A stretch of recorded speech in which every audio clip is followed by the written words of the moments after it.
Welcome to day 2, week 3 of the OPL. Hello everybody, I'm Jake Spawn Tiberi. Joining me on the desk today is Chiefs top laner Brandon Swiper Holland and our very own Max Atlas Anderson for what should be a fantastic best of 3 between Hellions and Legacy. But Swiper, have to ask straight off the bat, the first loss in a split for the Chiefs against Direwolves last week. How are you feeling, buddy? You alright? Surprisingly, I'm actually okay.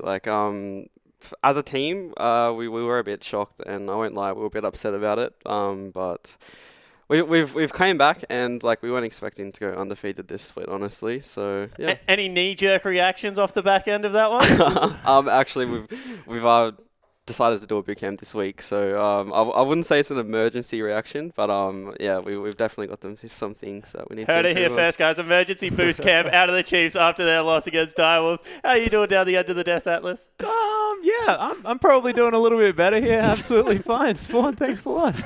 Well, let's take a look at this week's schedule as we bring it up onto your screen. Yesterday, Infernum surprised the desk, and I think Avant as well. They were able to pick up a 2-1 victory there. And, of course, today, our marquee matchup, Hellion versus Legacy, as we take a look at the two teams currently in gaming houses in Oceania. So let's jump straight into it. On the blue side, it will be your Hellions. Ryu is their top laner. Cookie, their jungler. Bomb, the Korean import in the mid lane. Frey and Denian is their bottom lane. Ryu, very vocal. This team was put together with one purpose, to beat the Chiefs, to beat Legacy, claim top spot in the OPL. Well, tonight they get their first step towards that because it's going to be Legacy on the red side of the rift. It's going to be Tally in the top laner, Carbon, their jungler, Choo-Choo's in the mid, your boy King as AD carry, and Regret in the support position. Legacy, they're a very good team. They look in form right now. Guys, want to throw it open at the start. What are we looking at in this best of 3? I'm gonna be honest, and I'm gonna put it more towards Legacy's side. I don't think the Hellions can beat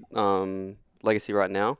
I think they definitely have the chance to be a top 4 team, but as of right now, I think Legacy are gonna take it pretty convincingly.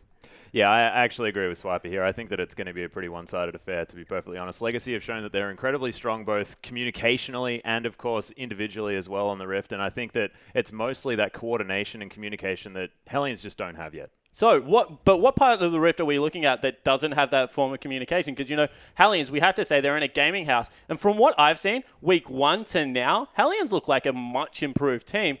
Is this something that's going to continue? It could potentially, of course. The team has improved over the weeks, but you look at the bottom lane, the fact that Denian is the one doing a lot of the shot calling, it's then sort of being translated for the Koreans via Rio as well. Just information takes a little bit too long to get around the Rift, and I just don't know what you can do to stop that fundamental problem. Yeah, I have to agree. Communication's a big issue for Hellions right now.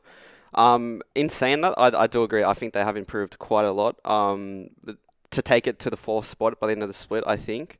But yeah, tonight, Legacy, they're really strong with their comms. So okay, so we think Legacy has a communication advantage. There's maybe something Hellions can do within the laning phase, within the early stages of the game. We've talked that Legacy, one of our criticisms of them, maybe they want to fight a little bit too much at the start of the game. Is this something that the Hellions can look to exploit? I think that they definitely can, and we look to Bomb here as well. So at the very start, as we opened up the OPL, Bomb picked up the Anivia, had an absolute monster game on that champion, just went completely to town. They did end up losing the series, but that game, especially early on, was all about that mid laner. So if Bomb can go off one more time, excuse the pun, then they could have a really good time. And of course, Ryu struggled in that series. He's looked so much better, especially last week. His Fiora is completely nuts.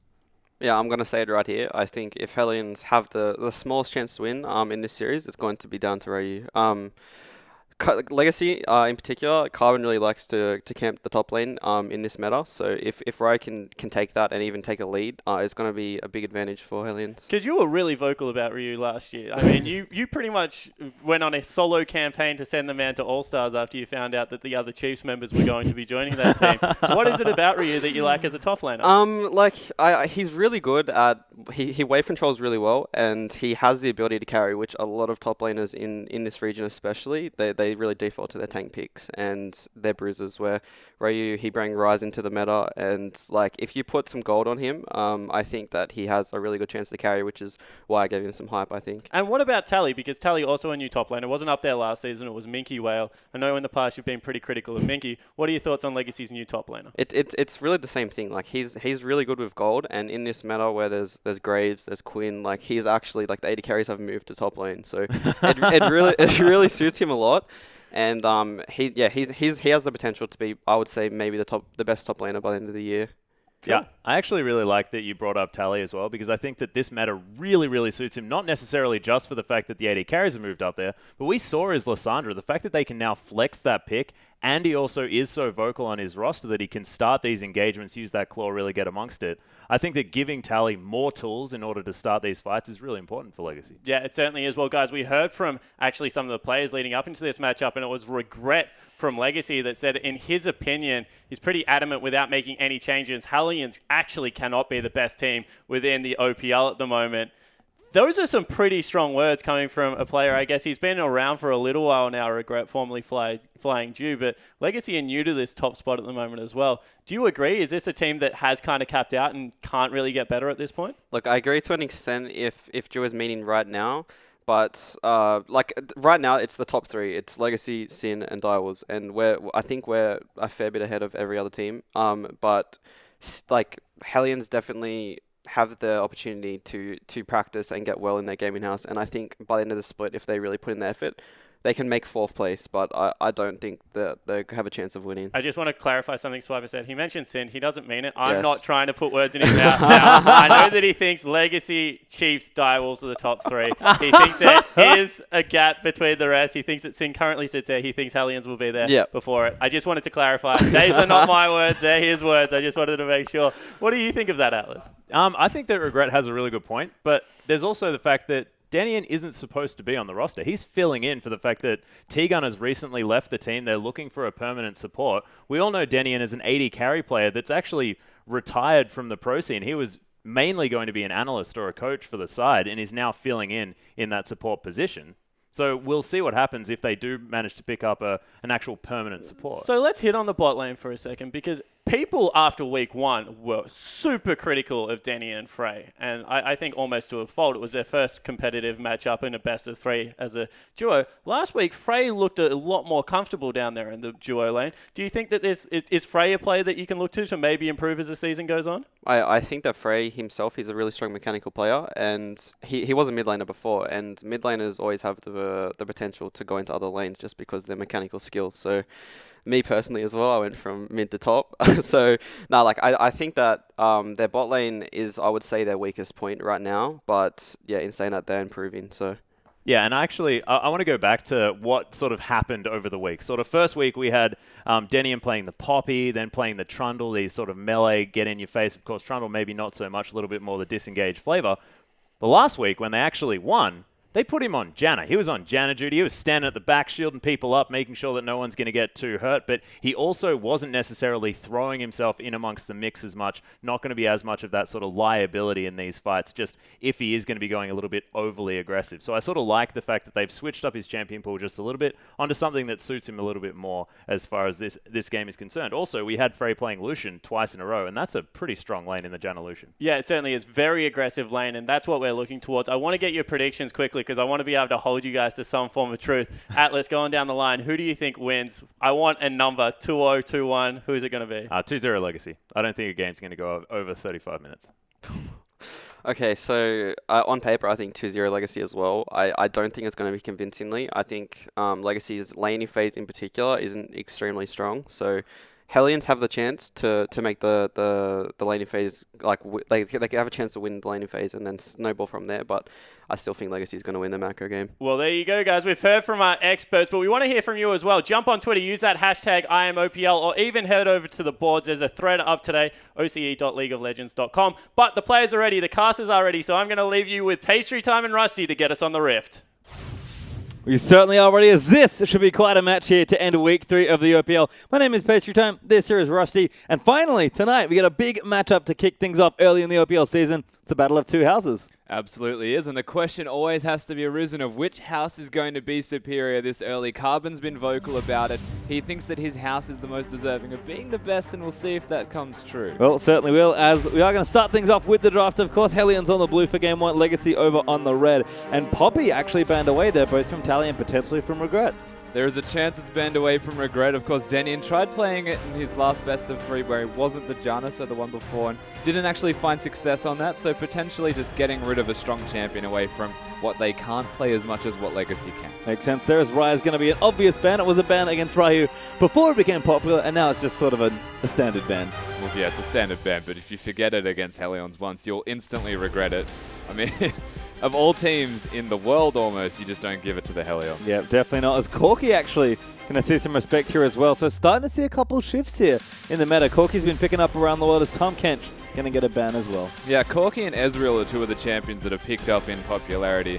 One of them is primarily flexed into 2 roles though, and has a lot more power throughout the map. So they get rid of the Corki. Ezreal's most likely going to get picked in a lot of these drafts just because you can't waste a ban on it. So, well, not yet at least, but Elise is going to get the 3rd ban there from Hellion as Legacy consider their final champion. I agree, probably not going to be old Ezreal. Probably Gangplank has been the standing on we've seen, but Legacy on the red side maybe have a plan here with the final ban. You would have to think so, keeping in mind Gangplank is available. We don't know to the extent that Hellions can play it, but they don't ban it. Well, Gangplank's now officially available, at least to be picked here, as Graves is the last ban from Legacy.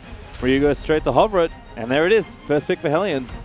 Can't say I'm surprised that it's locked in, but a big confidence, I'm going to say, ban here, getting rid of the Graves, knowing that Hellions will pick it up, and there's their rotation. Yep, Lulu Rek'Sai actually. So fairly good picks on red side, but we've seen Gangplank. He just tears games to pieces sometimes. Sometimes. A lot of the time, Gangplank tends to fall behind because it's easy to pressure him out early. Looks for items, looks to start scaling and get those kegs out to do a lot of damage. Usually needs the Trinity Force before he has a massive impact on the map, but once he hits level 6, the ultimate still influences areas where he's not, even if he can 1v1 in a top or mid lane respectively. Gangplank just has so much pressure. Yeah, surprisingly flexible and plenty of pressure from the Pirate, likely in the top lane, but potential mid laner for Bomb as well, who can play just about anything. Hellions, though, do need to pick up a few more here, and they've got about 20 seconds to decide what they want to finish, or what they want to continue with the draft here. And that's aggressive. Cassidy and Lucian picked up, so effectively, your 3 carries now completed. Yeah, they've picked their carries, which means they're flexing their jungle and support pick, which for Denian raises some interesting questions, perhaps respecting Regret and his support capabilities. Wants to make sure their bot lane matchup is good enough, but yeah, that's an aggressive early rotation here of the Kassadin. It could well be a Lulu top lane. They don't know. Yep, well, Alistar and Kalista are going to be the answer there for Legacy. So super solid bottom lane. Alistar's been probably the most picked and banned and most popular support. And Kalista perfectly good with the alley as well. This is a great draft here from Legacy so far. 4 strong champions in their respective roles. The only thing that's missing is either Tally or Choo Choo's. Lissandra's still available, but they know they're against a Kassadin. Hell, if I was Choose, I'd pick a Zed. Yeah, maybe just go back to some of the assassins that he was known for, but have seen him play Lulu. He's played plenty of champions now. It feels like Choose has diversified a bit since maybe a few years ago. But 25 seconds now for Hellions, and we might just go back to the Janna here. We've seen the Janna Lucian before from Frey and Denian. Have to think maybe Denian favors a few more of the defensive supports, but like you said already, we're apparently looking for a jungler and a support. Well, I think we're looking for an aggressive jungler, to say the least. For the support role in particular, Denian kind of just wants to keep himself in the laning phase. He's against King and Regret, hyper-aggressive bottom lane, and picking something like the Janna runs a risk of being down in that lane. Good prediction there from Rusty, because Lee Sin will be locked in for Cookie, and Janna will be the pick there for Denian. And oh my god, you're a genius. Insta-lock of the Zed from Choo Choo's. Not a surprise. You blind pick a Kassadin, not knowing which lane the Lulu's going to go in. This is what you get for it. Of course, not an easy lane for a Kassadin. Volatile is the word that comes to mind. But they've picked an aggressive jungler here in the Lee Sin on Hellions. He's going to have to look mid lane. The thing is, Carbon likes to look top lane. Yeah, and we sort of heard that from the desk where Carbon has been favoring maybe getting top a little bit more ahead. Have to think Ryu on the gangplank makes sense to want to try and keep that champion down, but we've heard about Bomb and just how explosive he can be. Again, horrible puns not intended. And we know Cookie likes to focus that lane. They are the Korean duo. It makes sense that they'd want to play together. But Choo Choo's, he's very practiced on this champion. It's nice to see him back on an assassin. Absolutely. It's almost a comfort pick for him where he lost it and found it again. Yep. So it's like the born-again Zed-main has come back to reclaim his throne, essentially. My big concern here for Hellions is that Legacy's bot lane will not be contested here. They're just going to be sitting in a 2v2. And that, to me, almost indicates that Hellions want a lane swap because they're not going to be comfortable against this Legacy 2v2. If they can switch the matchup and switch the entire map up in saying that, they might be better off. Well, we'll have to find out as we are going to get ourselves onto the roof. But before we do, tonight, don't forget, we have a battle of two houses. Cookie and Bomb are the two new players on Hellions. And well, they were announced from Top 50 Challenger, the part of the Korean server. So my initial thoughts were that they were going to be fantastic, you know, Koreans all-stars. But I played with them a couple times. They haven't impressed me as to what my expectation of a Korean player would be.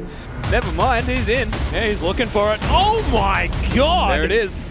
Yeah, I'm not sure how I feel about importing talent, especially to a small region like ours. I feel like Ryu's just rang his mates up, tell them to come down and knock the rest of us off. I'm not sure if that'll be as easy as he reckons. The man disadvantage, Carbon over the backside, just trying to eat the AB members. Shelby still skittering away his destiny. I think they are a bit overhyped. You can't expect an all-star player to come in and immediately make this team number one.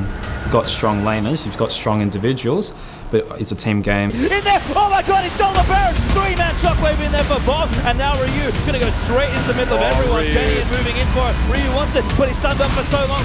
There is definitely pressure for us to perform. When I first came into the league, I wanted to beat these guys. I wanted to beat Legacy, I wanted to be first, I wanted to beat Chiefs. The Celtics stunned there as well. Midbeast cuts it off. Hellions just take out the mid laner. 4v5 now. Ryu comes down, teleports in. Try and avoid the cliche. Every game is important for us, but the game against Hellions is especially important, I think. Especially being able to compare ourselves to the only other team in OS that has a house. I think a victory against Hellions in week 3 will set us up really well for the rest of the season. And here we are on to Summoner's Rift for our first game of a very special best of 3 here in week 3 of the OPL, as House Legacy and House Hellions will take to the Rift for the first time tonight. Absolutely right. More on the line than just standings for both of these teams. There is pride. We heard it from Ryu in particular. He wants to beat these big teams like Legacy and Chiefs, these big oceanic names. And as a new established team like the Hellions, this is the perfect opportunity for him to do so. Certainly is, and this will be a test for both sides here, as Hellions getting a little bit aggressive early on, just trying to scout out some vision. Carbon will eat the Q there from Cookie, but should be okay. And again, looking from the lineups, you predicted the draft pretty much to a pick. As we can see here from Blind Turkey, I think Carbon and Choo Choo's will 2-man carry this series. And you know what? That is not bad money to put on. I feel like it's safe to assume that as well. Carbon might be inclined towards this middle lane if you look at the drafting. And you're right, as you mentioned, I'm almost going to say it was predictable here from both teams. Legacy not necessarily getting the better hand with their drafting phase, but they're comfortable. They should be able to win laning phase comfortably. It comes down to this jungle role. Yeah, we'll have to see just how much action we get with the early jungle, as Carbon is going to start here with the Krogs with a bit of help from Tally, and Cookie on the other side there with Ryu is going to be that Gromp into blue. So they'll end up on the same side of the map, but don't forget, we've seen it a little bit from Cookie already. Watch from maybe a sneaky level 2.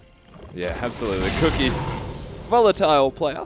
Bit unpredictable, which is one of the unique things about this Hellions jungle. You never know what he's actually going to do until he makes the decision.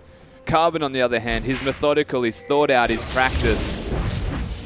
Bomb's losing half of his health from level 1 ZQs. Yeah, and this is Choo Choo's really understanding the matchup. It is effectively melee versus melee for the first initial levels especially, and Choo's right now still showing that Zed that may have not have played for a little while, definitely not rusty. Not at all, that's me.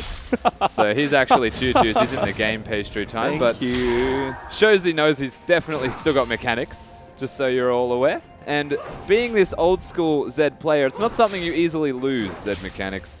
They've changed the champion, but they almost put him back to where he was. Yeah, and Choo's has to be happy with that. Like you mentioned, definitely a old school assassin player. As you can see the bottom side now, this is the other lane we might expect Legacy to really be able to strong arm there. And already you can see up a couple of CSs. Cookie and Carbon will meet for the first time tonight as he's going to chase him away from that Rift Scuttler. Carbon wants it. He flashes in with a red buff, and Cookie forced a ward jump out of the way. Carbon burns the summoner, but kicks Cookie out of his jungle. He has pressure of the map right now, and we said it comes down to what the junglers can do early. Well, Carbon stamped his foot down in the enemy jungle in this case. Zed's got pressure. Lulu's now got pressure. Look at them pushing these waves aggressively, finding advantages where they can simply from the knowledge they don't have to worry about Elysian. Yeah, we heard it from the desk there as well. We may have expected Legacy to have a strong laning phase here, and right now 3 lanes pushing. Legacy looking good early on as Ryu is low from the Tally harass here in topside. Gonna put that keg down. Oh, Tally denies it with an auto. And here's Carbon, maybe to pressure away a lot more of this CS. I'd be surprised if it's a dive, but they're going. Carbon wants it. The teleport's in. Ryu's getting low. Carbon has to bail out with the tunnel, but they do force the TP out of Bomb. That is actually a big cooldown in this middle lane taken out of Bomb. Ryu luckily eats those oranges, but the pressure's there. If Carbon had flash, might have been a kill. Bomb. Revisit. Legacy actually have a ward in bottom side jungle. Bomb is going to get discovered.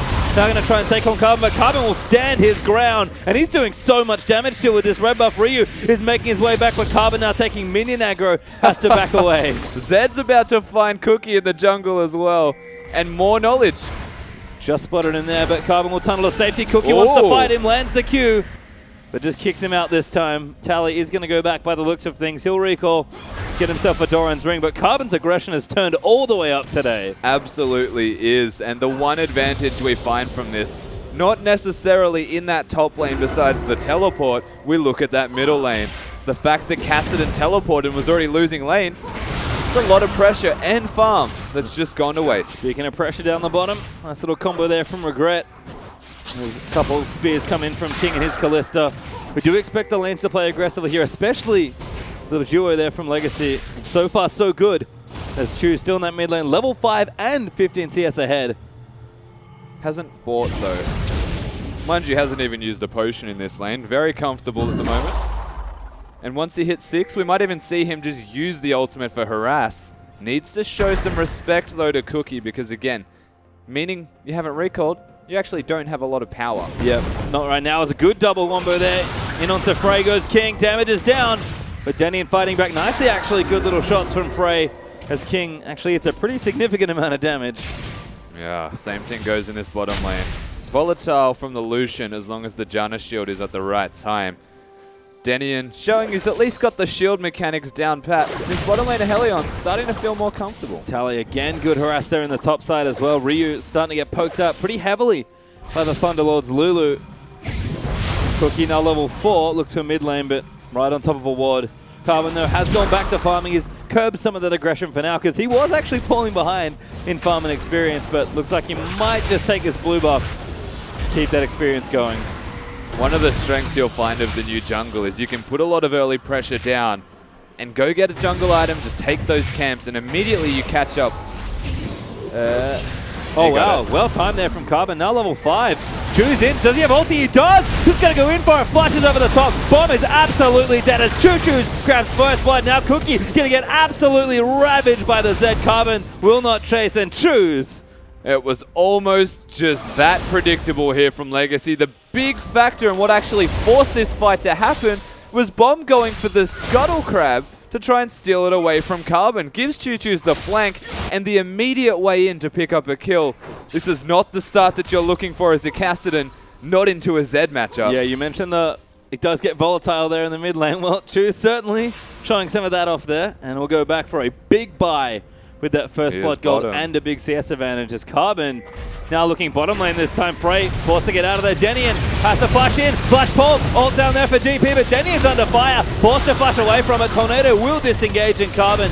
He got low in the exchange. Frey might keep chasing here. He does do the damage. Regret in trouble as the heals get used. Carbon going to move it back in for the knockup. And Legacy disengage safely. They do disengage, but they force out the heal, I believe, from King to actually keep Regret alive. Jeez, that was not actually great. Gangplank ultimate, a big deal. Certainly not, as Ryu does help disengage. You can see the fans on Twitter certainly behind the Choo-Choo's train, because it is certainly already rolling. Also behind the C Groomy train as well. Definitely for the win.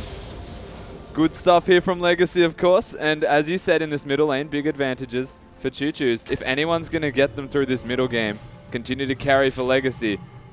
100% on this Zed's back. And you can see Caulfield's and the serrated Dirk all completed now, so Ghost Blade on the way nice and early. Yeah, he's massive. God. He'll have Ghost Blade probably under 10 minutes in this game. And you can see Bomb is already starting to struggle. It's not getting much better. Choose is focusing a lot more on the wave control, wants to reset that, get it a bit more close to even so that he can look for fights, because that ultimate is now available. And Bomb can't afford to use his once. And Cookie now looking in there, might use it now to get aggressive. There's the ulti traded for Choose, but Cookie is in the area, gets the kick, and Bomb gets the kill. And an absolute bait from Bomb. I said he can't use it once, because the second he does, Zed's going to ult him, but he does it on purpose this time, actually baiting Choose in to use his. They take him down, and a good kick from Cookie actually keeps him away from doing as much damage as he can. The absolute bait. It takes a long time for Zed's ultimate to actually come down, so you're next to the target. It's enough time for Bomb to walk back to his jungler. Yep, and Cookie right there in the back pocket, able to even things up there in the mid lane. Still CS up for Choose, so he's 20 up now. He's actually gone for the Null Magic Mantle. Wants a bit more defensive stats as Seeker's on the side there for Bomb, so respect being shown with the early itemization, but you have to think that maybe Carbon's going to go for a visit next time. You would imagine.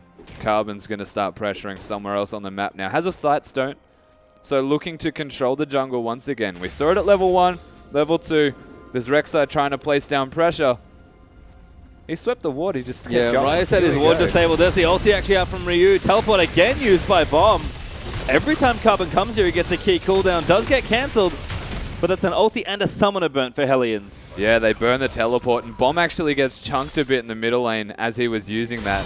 Choose walking straight up to his face and making him wish he hadn't used it.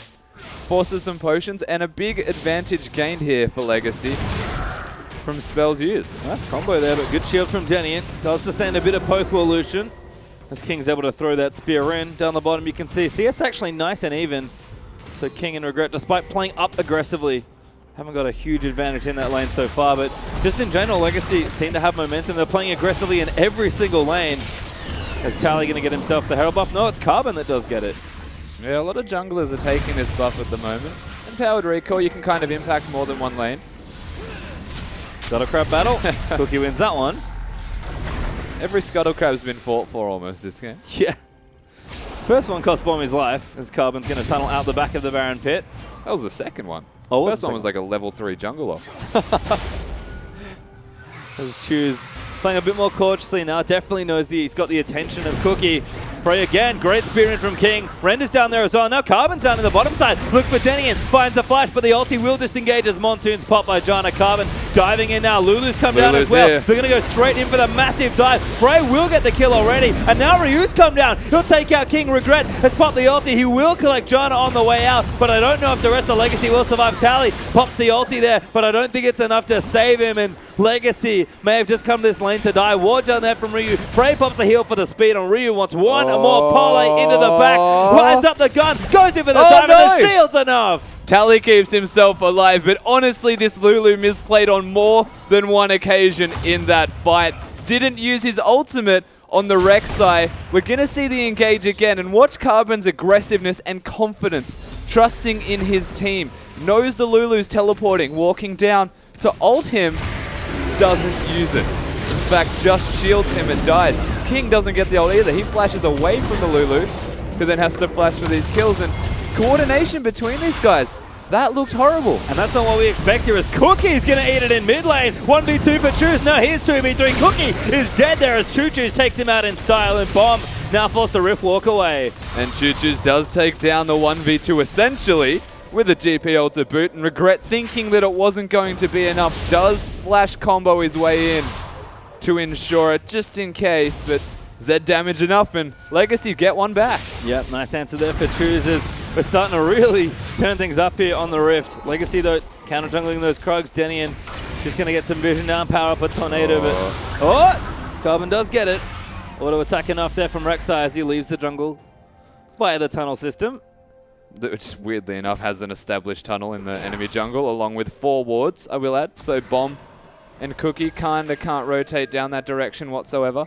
They're confined to 1/2 of the entire jungle. Choose is low here. Has to be careful from Bomb. No sustain anywhere for Choose right now. And now Bomb's going to go in for it. Might just keep turning it around, but we'll need a bit more than that.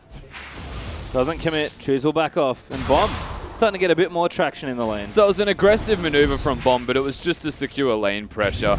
Choo-Choo's was overstaying his welcome, trying to get gold before he recalled. And he gets enough gold, though. Oh, Carbon actually going to get aggressive, but Cookie's around the side, kicks him in. Bomb moves forward and it's like, I don't really want this guy in my face. Carbon should be able to run out of this, does fire the Prey Seeker off as he leaves. Don't kick the Rek'Sai towards your low health Cassidon. That's silly. Oh, Bomb staying. Very aggressive, but Choo's not back just yet. Carbon instead goes to clear the ward. And Bomb will now back away safely behind the tree line. As Carbon's just going to take the Raptors instead. Again, like, look at the wards on the bottom side of Helion's jungle. He can't go there. Bomb has one, Cookie has one side of the map that he can go to, rather. And it just gives all of this pressure for Legacy for nothing, just because they know the Cookie can't be there. It's also giving Tally lots of room in this top side to continue pushing into Ryu. It's actually relatively far ahead in CS. Still has a decent lead here, but the Rotovators very close to completed. Choose will get himself the blue buff and walk his way back to lane.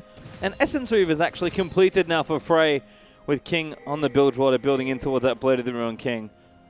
Yeah, different builds here in the bottom lane. Of course, Blade of the Ruined King, the standard go-to for any Kalista player.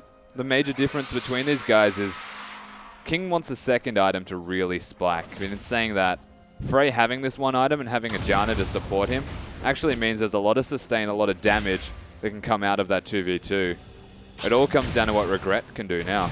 Yep, you can see Alistar looking just fine right now, but everyone is playing sort of safe here in the bottom lane at the moment. As Cookie, once again, is in mid lane on top of a pink ward. But Choose, I think, has sort of wisened up to this act.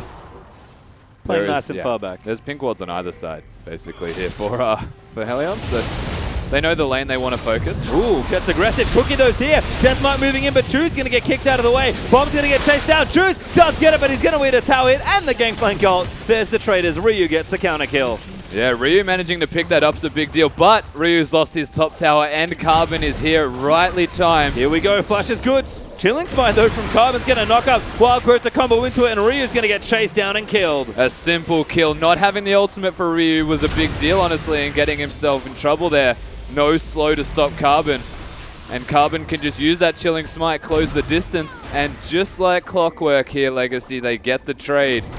And not only do they get a trade, they get a positive one, because Choo-Choo still did get Bomb. Yep, Cookie again has been really hammering that mid lane. It is keeping the Cassidon in a relatively good state, but Choo-Choo is still up in gold. Yeah, it's at 3-2-0 with 30 CS up as well as Carbon. This time's going to give the buff to Tally.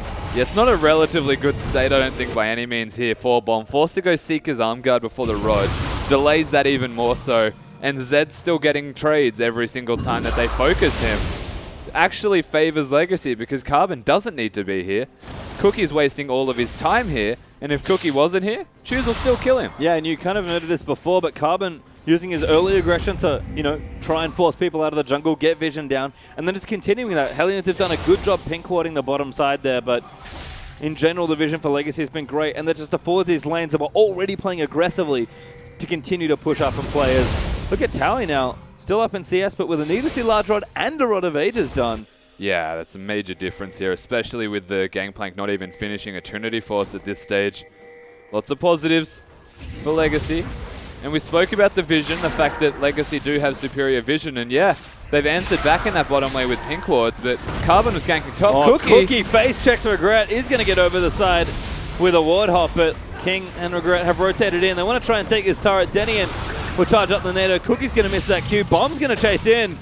Looks like Hellions want to go for this one. Ryu with the TP as well. They are going to chase in for King, but Regret does disengage it. Culling is out. Regret can't get pulled out of it. Cookie rides all the way in, and Tally makes it in time to Wild Growth Kalista. That's going to be the first kill as Bomb now has to run away, and Carbon ready to chase in. They look for Denny, and they will take him down as a double for Lulu. Make it a triple no as Carbon will get the third, and Choo-Choo's now coming in as well.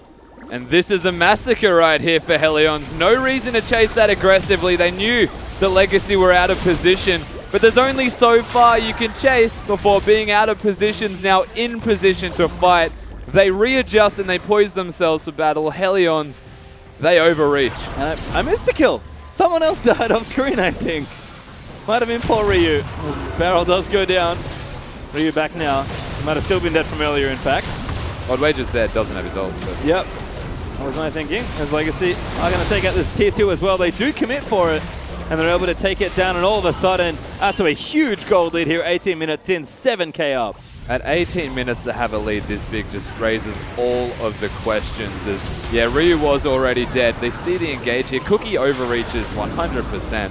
King even jumping out of the Lee Sin kick, and this is where the re-engage from Carbon combos with regret, and it's just so easy here for this Legacy side, fighting with absolute conviction, taking down Hellions again and again. Also without the Zed, which was impressive. True's swooped in. He's now level 13. Yeah. But just swooped in to actually help take the turret. He's split pushing now. Ryu cannot battle this Zed 1v1. Not at all, and this is a smart strategy here for Choo-Choo's and the rest of Legacy. They've already 1v1'd each other once, and Choos came out the other end better for it, as did Legacy on the rest of the map. Because Hellions tried to fight without Zed there, thinking it was their major source of power. Evidently not. And Bomb forced back relatively late. You said this already, but having to go sickest first will delay the rod. Does have the Rod of Ages now, but Choo-Choo's just all in the bottom. Top lane, so Ryu, goodbye. Deathmark pop, Nope. no oranges are enough.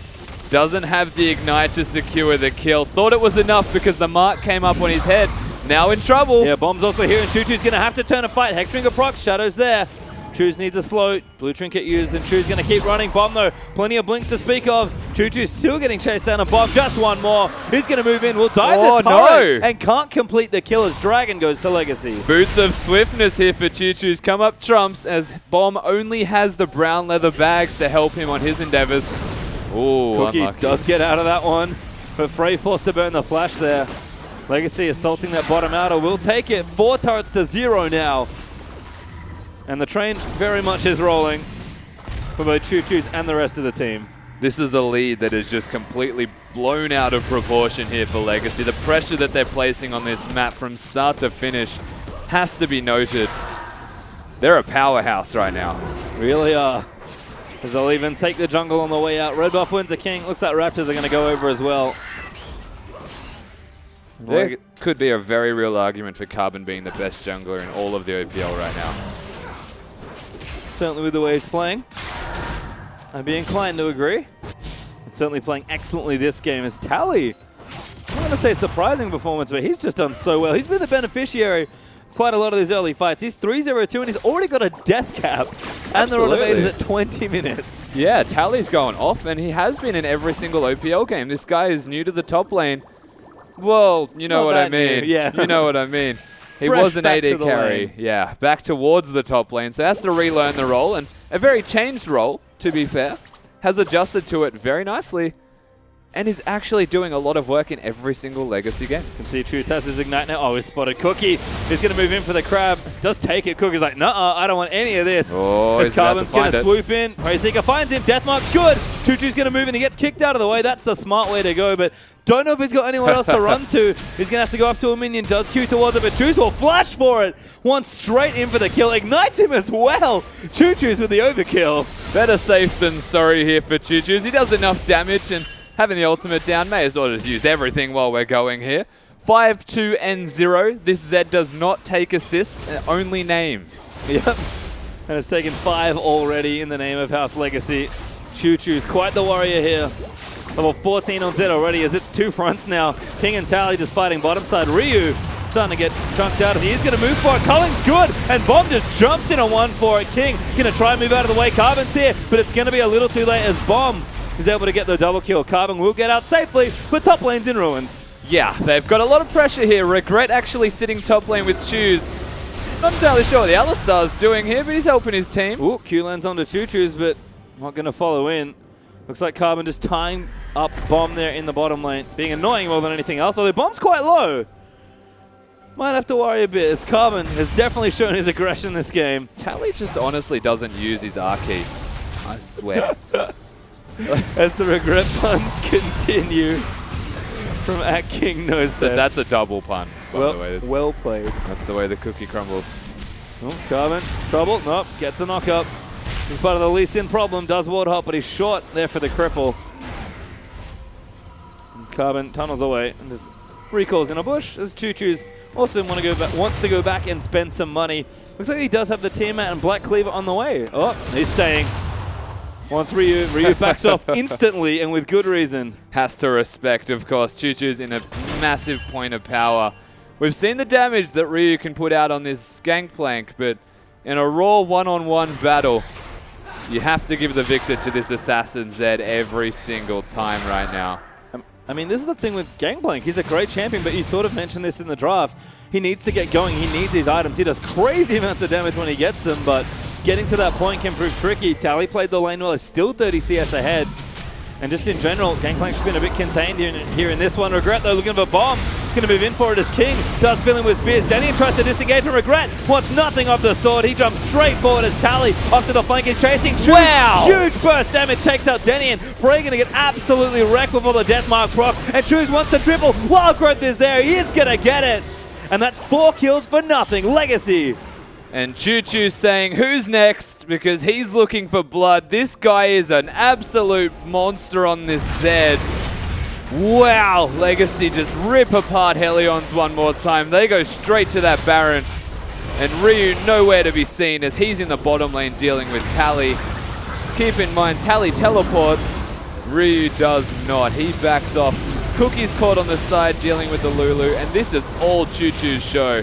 As he takes apart one member instantly without using the ultimate, follows it up with the second kill with that ultimate on Frey, and then the third one just gifted to him.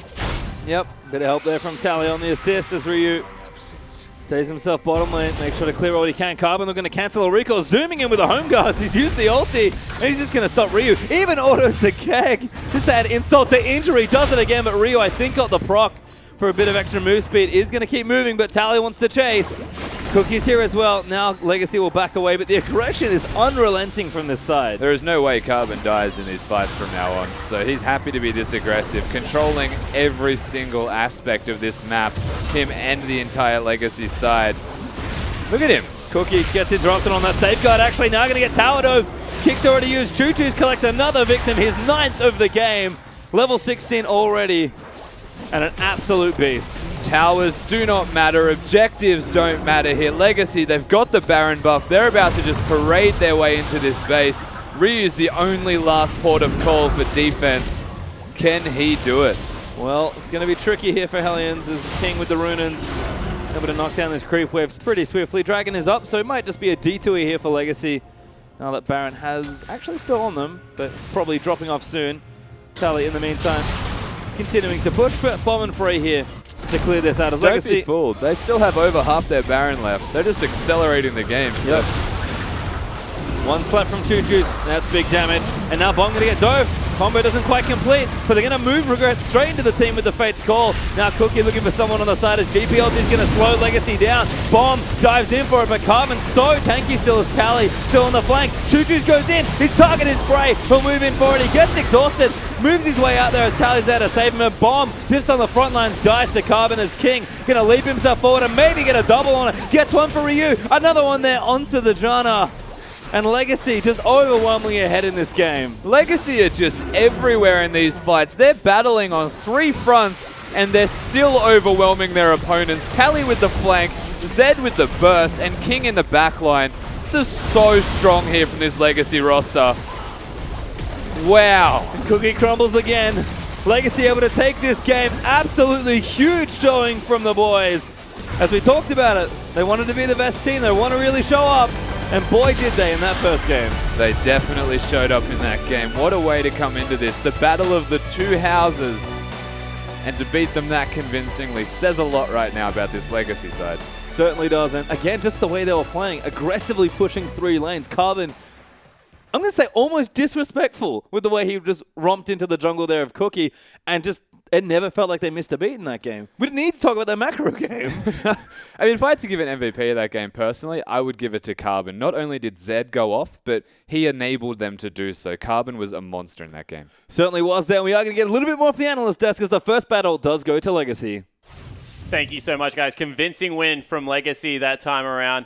Let's go back to Champion Select because that's where it all began. Giving away Gangplank, Legacy definitely had a game plan here Swiper, I know you're pretty insightful into this one. What's up with that?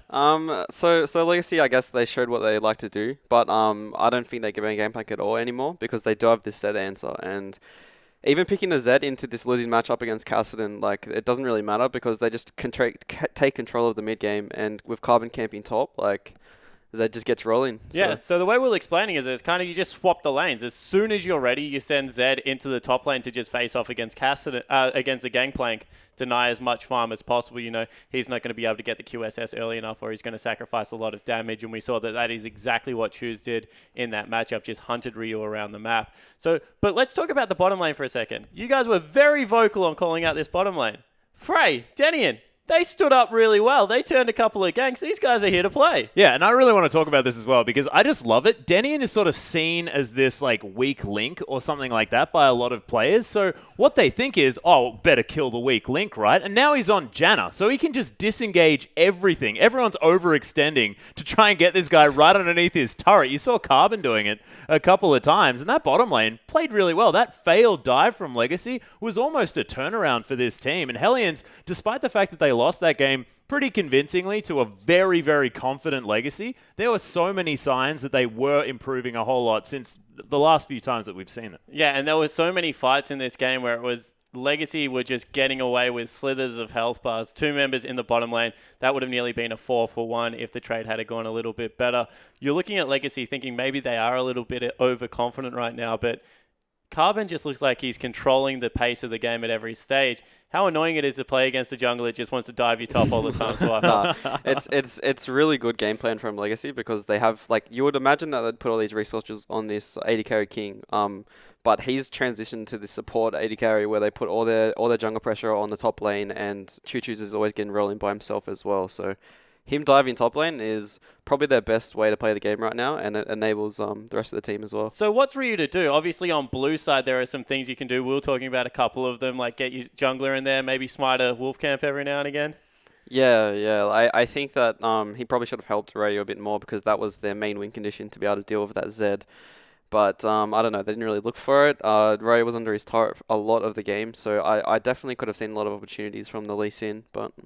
Yeah, I think that you've outlined the problem here for the Hellions is all of their sort of early to mid game pressure is in this Lee Sin pick, and Cookie, although he had some ideas about camping that mid lane, he got a kill into Choo Choo's earlier on, but he was 0-6 by the end of the game, and it just wasn't able to really fight Carbon at all. As soon as he saw the Rek'Sai, it was like, get out of there. Yeah, and that's what kind of it was. It was a trade of power picks. You know, give up Gangplank. We have our counter pick for it, but let's take the Rek'Sai and the Lulu and allowing them to dictate the pace. I just really want to reiterate here at how quick the tempo was and how early Legacy were able to get that advantage.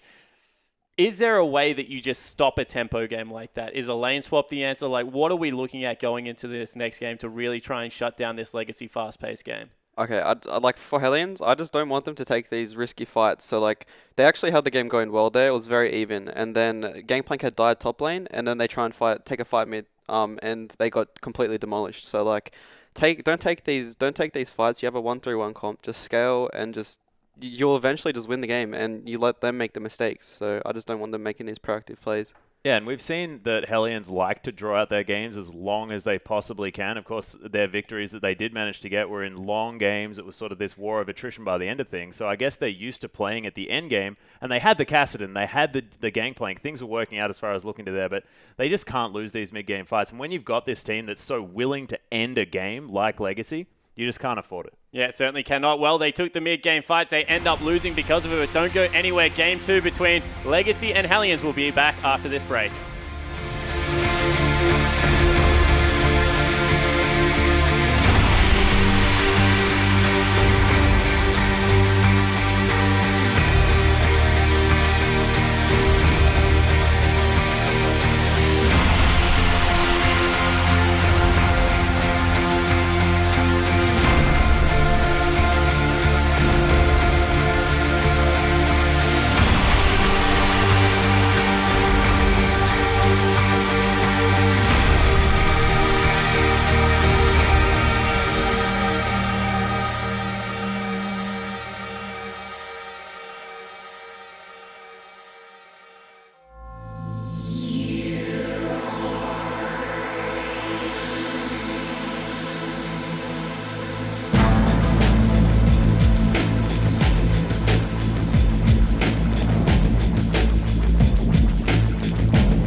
Welcome back, everyone, to the OPL, where the Legacy is actually one up over Hellions. I went to say that the other way around, but it's not the case. Legacy one up over Hellions. I'm Jake Spawn Tiberi, still joined by Swiper and Atlas. Yesterday, we asked you on the desk, however, how you were watching the OPL and asked you to tweet in some photos. So we have a couple for you. The first one is from @LisaQQ. She said, I'm watching the LPL outside. The weather is just too good. And if she's watching it in that outfit that she's wearing right there, she's not going to be watching very much at all because there was a blindfold. It was very confusing. There was a blindfold? Yeah, I got very I can't see it from over here. I have to write them down on cards. But yeah, all right. Well, blindfold. Maybe you can't see it. Next one is from Hexagonal. Math homework or Sibylcast, easy choice. Actually don't know what he picked here. Yeah, neither do I. Because they're both in front of him. Choosing both is not an option. I mean, it's pretty hard not to look at Sybil, so... Yeah, that's true. I would have chosen Sybil, but it looks like the homework won out on that front. Yeah. So sorry, Sybil. We actually really loved having you on the desk, though. I certainly did as well. The last one from Chaze Mania is up on your screen now, and it says, watching the OPL with my Tibbers and my Treasured Signs Chief poster. # I am OPL. Hey, that's you.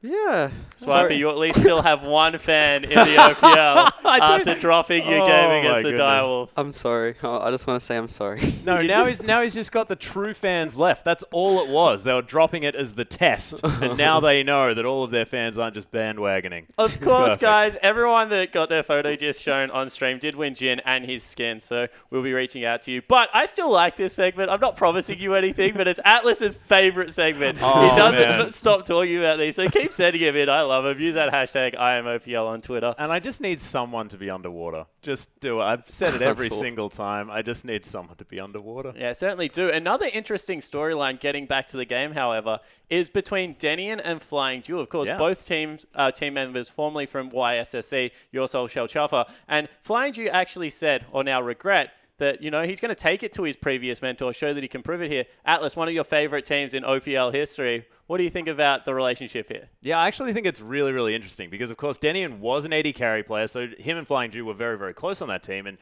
Flying Dew learnt a lot about the bottom lane from Denian. Denian's been playing internationally since 2011. He went overseas to play League of Legends. This guy has a lot of experience. Of course, joined Hellions in the sort of coach/analyst role. So he's got a lot of experience, did teach Flying Dew a lot of things. But I have to say, Flying Dew, or now regret, honestly eclipsed him as far as skill level is concerned. This guy is so strong and has really got up to the top echelon. But did he? Because I'm looking at this game, and right, I'm looking at a Kalista Alistar lane, and we're talking about it a lot. And I actually think the bottom lane for Hellions outright won the matchup. What are your thoughts on this? I completely agree. I think Hellions bot lane showed up. I think the Legacy should have won. They should have won that bot lane quite convincingly. And Jana Lucian just completely took it to them, and it was an even matchup where it shouldn't have been. And, you know, I think as a jungler, very easy to camp your solo laners. But right now, Ryu looks completely fine. He's getting camped out, but, you know, you can leave him. He was still 2-3 at the end of that game. You know, the Cassinan got there in the end. Is this maybe somewhere they could look? Because you know Carbon's going to camp topside. Do you say, I'm going to be the bigger person, play a non-farming top laner, and let you camp my bottom lane right now? I think that is definitely one of their better options. Like, I think the bomb quite handily did very well in that matchup mid. Like he took it to choose. He had a stronger matchup, and even when he was behind, he got pretty much the solo kill on him. So it's definitely a good idea to put the jungler bot lane. Yeah, and they can also utilize the target on Denian's head as well, because Carbon, he was diving that bottom lane turret over and over again. If you had Cookie there, turn that into a 3v3. Ryu is always fantastic at being right on the ball with his teleports when he's needed. Of course, if he has a global ultimate, even better. So you may as well just have Cookie down there, make sure they can turn it in the right direction. Yeah, it certainly could be. But we do have another tweet, guys. It's from @Loltai saying that was a pretty soul-crushing defeat. Morale must be pretty low right now. I don't actually agree. I think that, you know, Legacy had a very clear game plan coming into this, and in the end it was a comprehensive victory. Really do want to give it to them because their shot calling looks phenomenal. But I think Hellions from that early game will be like, if we didn't chase in that mid-game team fight, we would have been okay scaling up with Gangplank. Yeah, I actually really, really like that you brought up that team fight as well, because that was a very easy to pinpoint reason why they lost that game. Honestly, because after that, they just lost all the momentum, couldn't move forward. The scaling champions had no chance because they were just shoving up. They got 2 turrets and the game was over. So they can see that, okay, well, this is what we did wrong. The rest of the game was going fine. We had these scaling champions. We knew that we had it in the late game. Let's just do that again, boys, but don't screw up in the mid game. How would you bounce back from this one? Like what you got to take into this match was Hellions had a really strong scaling like team comp, and I reckon they won the early game. Like until that mid game fight where I think Cookies overextended a little bit too much, and then they just got completely snowballed on. Like being Hellions, I'd be like, okay, we really did well. I don't even know if we were expecting to do well in this matchup, but we did, and we could actually potentially take this. Let's just go in fresh-minded and even pick the same, just play differently. Yeah, it certainly could be that case, but one thing I do want to give Legacy a lot of credit for heading into this one is how well they understand the tempo of League of Legends right now, because, you know, we keep saying that it could have been, but Carbon, he just forces a pace at such a rapid game at such a rapid pace that it never gets to that point for Legacy. Yeah, and it's almost like he's forcing it as well. I mean, we saw him trying to dive. He was fighting mid laners like nobody's business. He flashed at 3.5 minutes in that game alone against the enemy jungler. This guy is all about pace, and we'll see whether he can do it again in game number 2 because he's so confident right now. Well, we certainly will, because we are about to get back onto Summoner's Rift, so here's Patriot Time and Rusty. Thank you, as we are going to get into the draft for our second game very shortly after what was a big snowballed victory there from Legacy in the first game. Absolutely. They spoke about pace. Well, Carbon's running the 100-meter sprint. Helion's more of the 400 slow-paced run. So hopefully they can speed up the tempo or keep Legacy down, maybe trip them up at the start so they don't run the 100 as quick. Lots of things that Hellions need to work on in this particular game. It all starts with this drafting. It does. Drafting may be a bit questionable in game 1 for Hellions as we are into draft now. Legacy on the blue side, of course, will swap over as Hellions now on the red. Tom Kench, once again, though, banned away by Legacy. Yeah, of course, getting rid of Tom Kench. They've shown that they're not afraid of the gangplank, so they can afford to ban a lot of other stronger champions. The thing with this draft is it's very similar to Direwolves and Chiefs game 1, where Chiefs came in with a game plan, dismantled the Direwolves very convincingly, but it was a cheese strategy per se. They had a plan and ready to go. This is a best of 3 series, so coming into this second game, I'm sure Hellions have been able to look at what went wrong for them, fix it coming into this second draft. Certainly have to see as Poppy banned away by Hellions there as well, so going to continue to ban that away. Nothing's changed so far, but I think again, just talk about the picks last time as Janna is actually going to be banned by Legacy. Respect. I guess the apprentice is showing respect to the master again. Getting rid of the Janna, kind of impeding their laning phase. The bot lane was a weakness for Legacy. It was pointed out by the desk before. They were meant to win that matchup, and they just didn't. Yeah, couldn't get it done as Corky also banned away. So continuing the trend now of banning just relatively strong champions. We have to look at GP, we have to look at Rise. Where are they going to get banned away, if at all? And most importantly, Hellions get the last ban. So if they leave them open, what do Hellions want to go with? Well, if Legacy want to pick the Rise, they should be banning the GP right now. If they want to pick the GP, you ban the Rise. Pretty simple stuff. I think if you ban neither and you pick the Rise, you're giving over the gangplank and you don't have your strategy to counter in place. And they are going to ban the Rise, so that kind of leaves the onus on Hellions to ban the gangplank. But we did see Legacy beat GP relatively handily there. Tally had a good lane in the top side there, even though Ryu was holding just fine in what can be a bit tricky early on for GP. And couldn't really get it done there, but we've seen what Gangplank can do when he gets going. So Hellions taking their time with their final ban. Yeah, they definitely are. Lots of thought has to be placed into this last ban. Legacy have put them into a pinch, knowing that there's first pick options, and there it is. They'll actually ban Lysandra, so I have to think GP is certainly on the minds of Legacy, but haven't locked it in just yet. Not going to take too long, though, by the looks of things. We've seen Choose win with Gangplank in the mid lane. We don't know about Tallywacker playing that in that top lane, but still something that you would have to assume he can. He's an ex-AD carry player. I'm sure he can shoot people with his gun.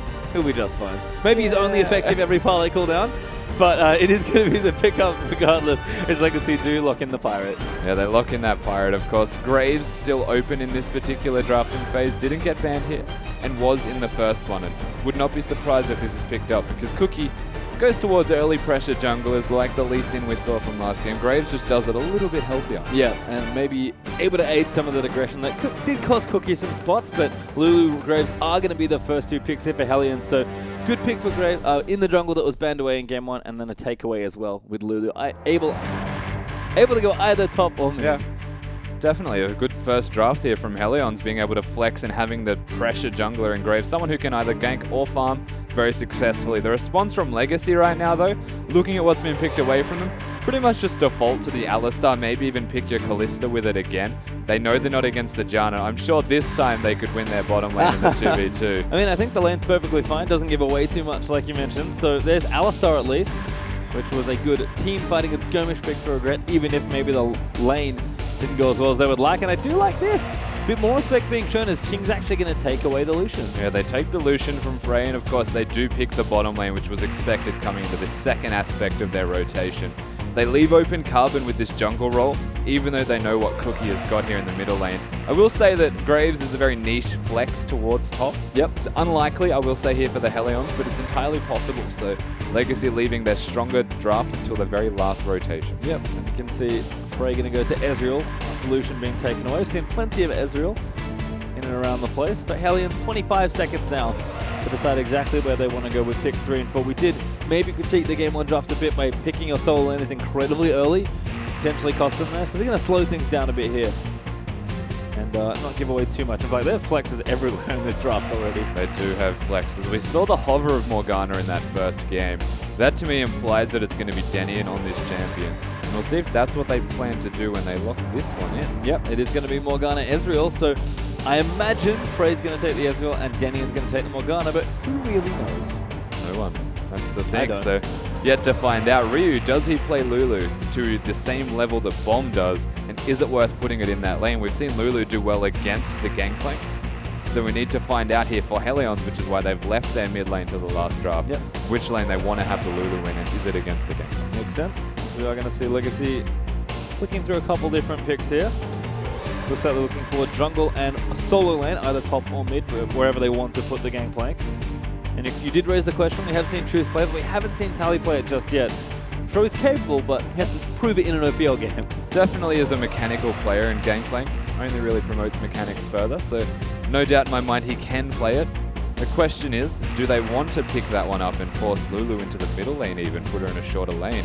Or do they want to put Gangplank into the long lane where he can freeze and farm more Well, successfully? looks like he's going to be long lane today, as Victor and Elise are the last 2 picks for Legacy. So no Rek'Sai. Carbon going to answer with a bit more of an aggressive jungler, I suppose. And Victor, pretty standard stuff, very safe mid lane pick. Yeah, definitely safe. Going to do a lot of work here for Legacy also. The Victor giving more mixed damage to the roster, as does the Elise, as pretty much entirely physical beforehand. So well-rounded roster here from Legacy. They've got split push, they've got team fighting, they've got engage, they've got pick.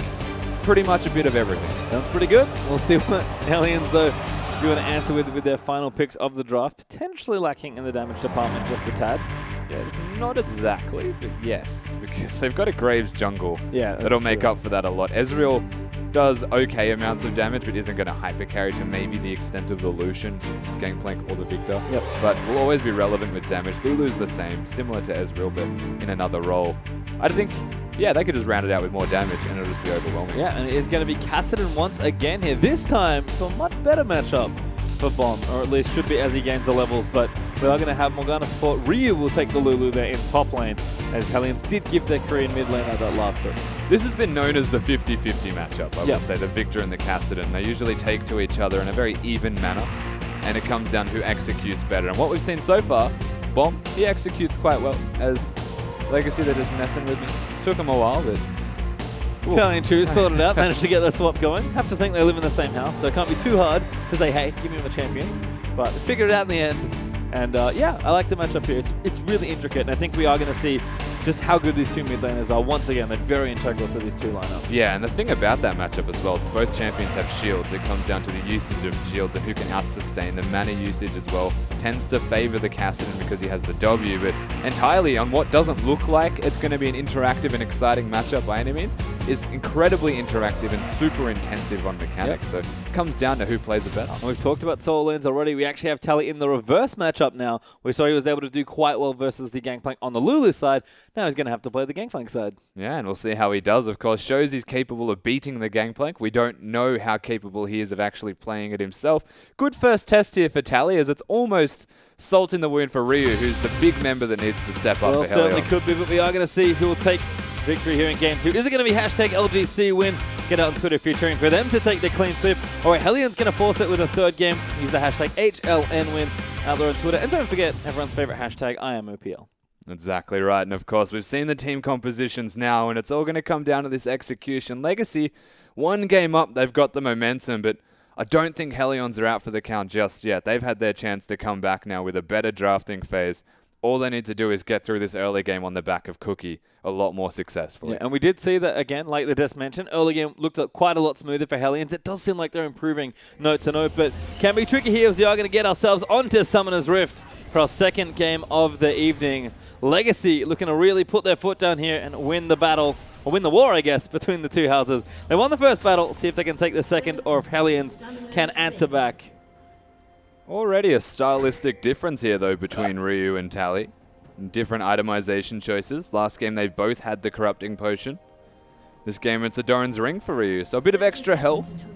Looking to maybe out-sustain early. Could force teleports, though, for laning phase, and I think jungle pressure, again, will be quite prevalent in this top lane. Yep, I think both Carbon and Cookie had pretty good showings in the first game, but Carbon was able to really show just how aggressively he prefers to play from the jungle. So we'll see what Carbon can get done here on the Elise. We've seen this matchup a bit in the OPL already. And while Elise is a great pressure jungler, Graves might just be a touch better. Yeah, it depends on the situation, right? Graves just has more damage. Carbon, to be fair, lots of single target damage, can take down one member very easily. All comes down to who catches who first, because you could very easily see Elise find Cookie, burst him and then run away, or you could see Cookie find Carbon, do the exact same thing. Yep, and it does hurt here. Regret and King are going to take the Krugs here in bottom side. We are going to have standard lane, so no lane swap, which we thought we might see a bit of, but after seeing Frey and Denny and hold their own in game one, I have to think they'll be happy with the 2v2. As Cookie here on the Krugs as well, so opposite sides this time for the junglers. And not really kiting the Krugs there, Cookie, just brute forcing his way into their faces. Graves doesn't really care, I will say that much, but Carbon, on the other hand, trying to effectively kite the Gromp as much as he can. Yeah, pretty smooth there. Actually, just pretty much turned around and leveled up, started the blue buff, so looking good there, at least mechanically. It's the little things early on for the junglers. As Choose and Bomb will take the mid lane once again. You can see already those early Qs leveled up. The shield's going to start to come into play. That was a nice binding for Denian. But level 2 Spike is here. Denian going to get punted out by Regret. And damage is down. King's going to eat a Mystic Shot. But a nice trade there from Lucian. And that was just hitting that level 2 sooner, controlling the minion waves, and Regret being on top of the Morgana as he ticked over. As a ridiculous binding came out from Denian, unbelievably, but they still lose the trade. Yep. Really nicely played there by Legacy's bottom lane, and we're definitely expecting them to be a bit more proactive, I'll say, as Ryu once again off to the races here in top. Tally sort of feeling the pain that he inflicted earlier on, but he's going to try and do his best here. And starting Kegs at level 2, Tally didn't go for the heal. Not looking to stay in this lane too much with that W. Wants to try and control the minion wave more. So now runs a risk of dying, though, before being level 3. Base check. Nice timing there for Cookie on the gank. I think Q went a little short. Tally going to shoot his Keggers. Now Carbon's in the mid lane. Trying to mind game Bomb. But Bomb flashes very nicely there. Yeah, Bomb actually being very patient with that flash usage. Waits for the minion waves and flashes over the cocoon to safety. Smart play here from this Korean mid laner.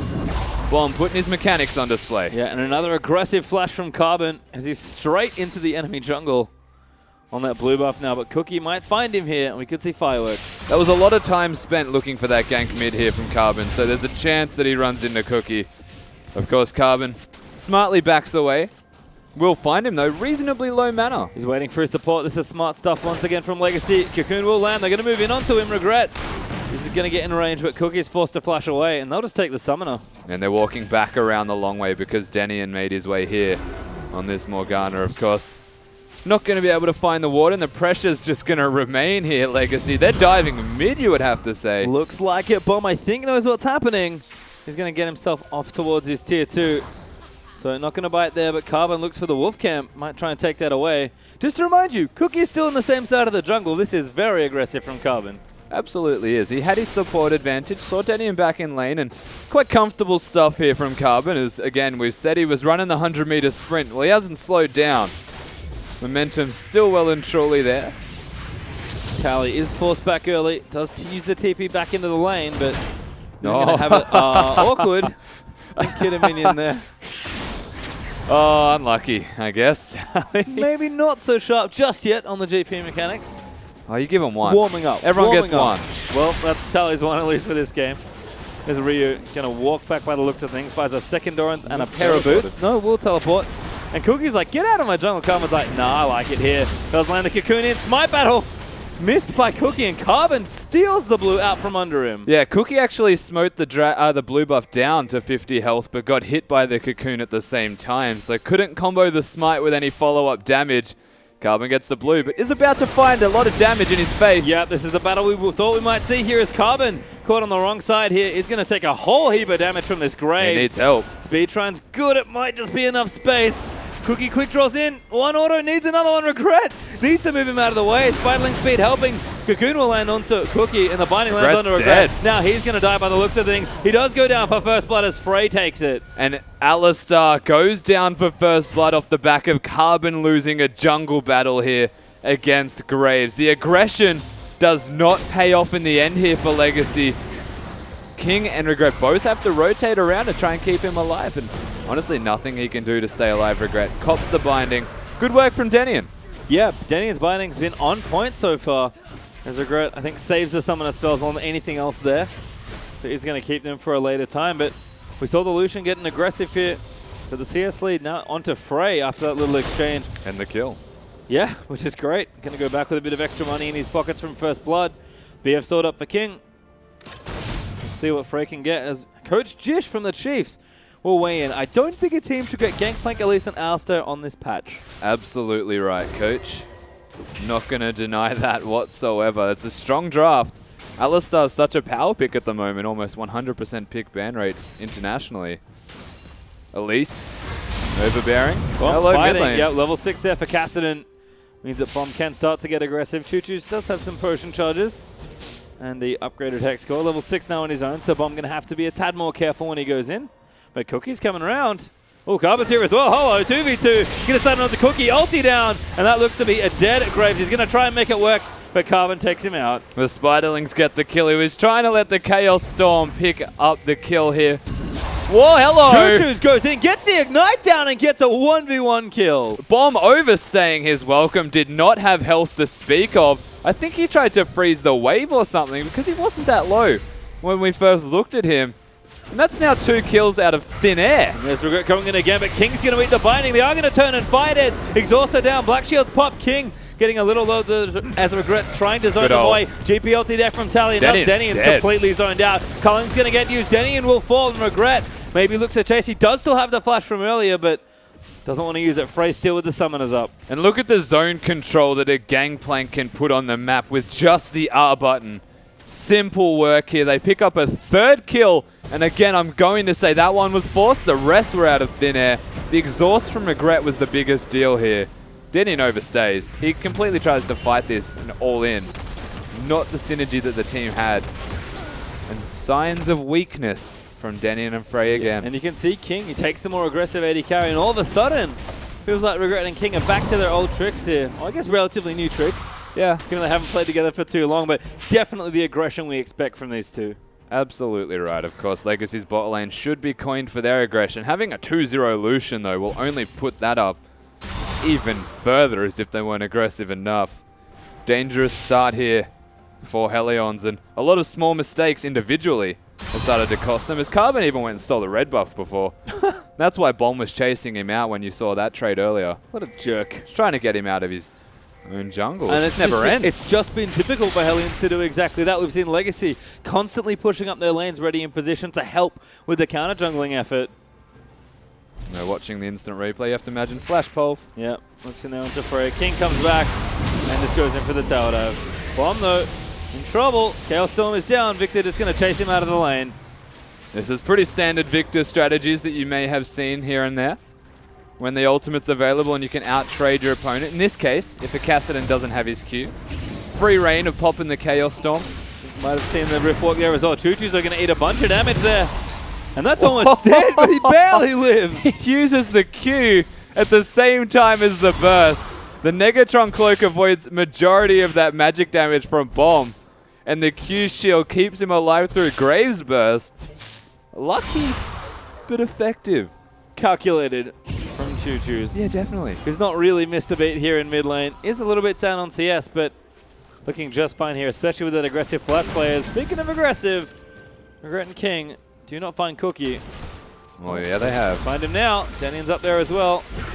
Regret wants it. Eats a binding for his trouble. It's one of those moments where it's like, let's all act surprised the Legacy are invading Helion's jungle. Woo. Just another day in the office here for Legacy is what's yours is mine, essentially. What's mine is mine too, apparently, for Legacy. Yeah, what's on the map is ours. They've just, well, that's, you know, it is a two. Two teams do have to clash on they're doing blue buff right now, trying to give it to the cast, and, you know, standard. Nope, not Carbon's today. like, nah, this is either yours or mine. Well, it's going to be Carbon's. He does get the smite down. And denied away from Cassidy one way or the other. Carbon even gets the icing on the cake and gets it. Red again. Binding to the face, but he'll just romp around. He'll be okay. He's an angry moo cow. He'll be perfectly fine. Bomb again going aggressive. Choose able to trade nicely. Carbon maybe looks for a dive this time. He's going to flash in. Does land it actually, and they need to follow in. Bomb's going to flash out. And teleport's burnt everywhere. Cancelled as well as Bomb's chased out of mid lane. Yeah, the fight almost broke out there, but the dive from Carbon's still successful if you can force the flash out of Bomb. Doesn't get the kill and uses the summoner himself, but one thing we know from Carb, he'll just use it at any opportunity. He has been using the flash like it's his job here, as Ryu does slow him down. Repel does follow. Needs a cocoon. Red buff slow Aim there for from the the juke. auto. Yeah, No, didn't juke. Yeah, did not juke. Had flash as well. Ryu, though, does save the summoner, and he'll be okay. What a mind game here from Ryu as well. Anyone would expect the juke. You're forced into a wall. You only have two options. It was a 50-50 from Carbon, but he's hanging around. He guesses wrong this time as back in the bottom lane. Action still, of course. King with a crit cloak now and two longswords, so Essence Reaver up soon. But definitely doing a lot of work here. As we'll see this one again. Ryu, it looks silly, but it is a mind game. Yeah, I'm not going to say that it was Carbon missing either, as much as everyone will say that. Oh, Tally looks for it. Cookie goes straight aggressive, and the repel's going to save him. Ryu might have to use the ulti, but he just shields himself up. Tally wants to chase. That could be a mistake here, as he does get the heal from Grasp of the Undying, and Legacy will remain unscathed here in top. Yeah, they do get out with their lives. Carbon with the repel avoids all of the Graves burst, which was the biggest deal there. Smart usage, and they're not done. Cookie. This is aggressive. They are going to see Cookie does face check, jumping onto him, but the wild grow's still there, and Cookie just blows Carbon away. Now Tally is forced to flash away. Carbon standing next to a wall tries to re-engage onto Cookie when Ryu has his Lulu ultimate. Not sure on that strategy. May want to rethink that one. Certainly will, as Hellion's able to claim a kill in top lane, force the gangplank out, and take top tower.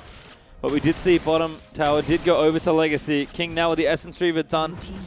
And a Brawler's Glove for a bit of extra crit. It's an unintentional trade here, Legacy. They make a mechanical error and are lucky enough that their bottom lane is just commanding now and can get the turret. So they get the trade. This is the big lane now. Honestly, Gangplank's always going to be fine. Always going to farm, be relevant. Lulu's already at that point of power where Rod of Ages is stacking, so still very relevant himself. So what's going to happen mid?